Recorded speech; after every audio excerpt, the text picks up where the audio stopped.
গন্ডগোল হচ্ছে, বাচ্চাদের সবাই চশমা পড়ছে, ছোটবেলা থেকে চশমা এসে যাচ্ছে।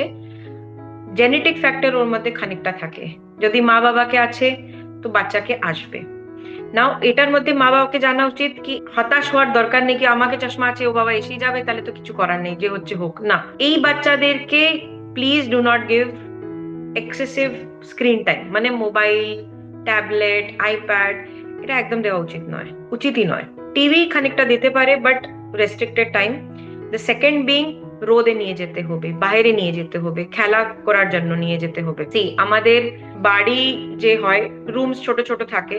সো বাচ্চাদের লাইফ, এখন আমরা যখন ছোট ছিলাম আমরা বাইরে খেলা করতাম, এখন বাচ্চারা বাইরে থেকে মানে ভিতর থেকে বাইরে যেতে চায় না।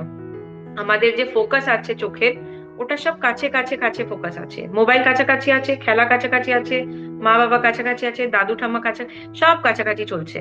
এরা বাইরে খেলা করতে যায় না। বাইরে খেলা করার লজিক এটা আছে, যখন আমরা বলি কি রোদ্দুরে যাও, রোদ্দুর লাগুক, একটু D3 লাগছে, D3 ডেফিসিয়েন্সি একটু কমপ্লিট হয়ে যাচ্ছে, ঠিক হয়ে যাচ্ছে। বাচ্চাদের যে ভিশন, যে ফোকাস থাকে, ওটা ফোকাস চেঞ্জ হচ্ছে। যে জিনিস কাছাকাছির জন্য যাচ্ছে ওটা দূরের জন্য রিল্যাক্স হচ্ছে।